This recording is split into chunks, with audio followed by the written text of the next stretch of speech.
Since 1996, I've been a rice pollock artist, making my name and career in oil painting. Upon reaching my 60s, I felt that my materials had begun to undermine my health, so I decided to switch to my other medium, watercolor, as mainstay. Oil and watercolor are exactly opposite in technique. Because oil is opaque, you work from a dark ground up to the highlights.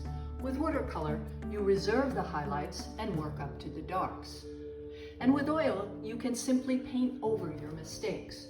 But watercolor, being transparent, is far more exacting because it won't hide errors.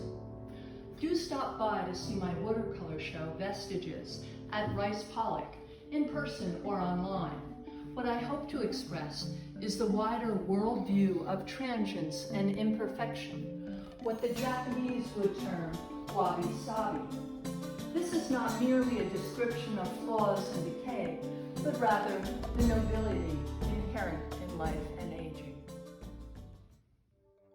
Paintings are funny because they try to live outside of time, holding on to everything they've caught.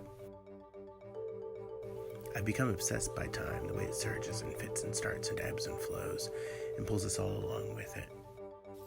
But paintings are made chronically, and when you approach them, they unfurl and reveal their stories and secrets. They come apart layer by layer. It takes time to unravel. Paintings are so alive because they absorb you and let you disappear into them, because art, by definition, is perpetually unfinished.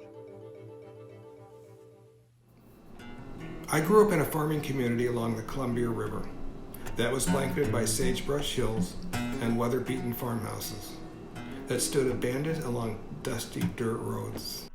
My interest in art started when I was a child.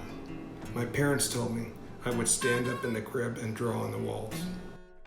From the beginning, I knew I was going to be an artist.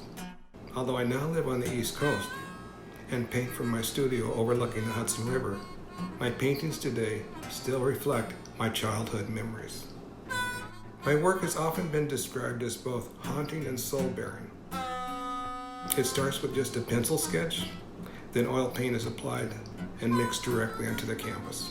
My structures evolve by layering paint and applying brush and scrubbing techniques, and then just stopping, leaving the painting for the viewer to interpret.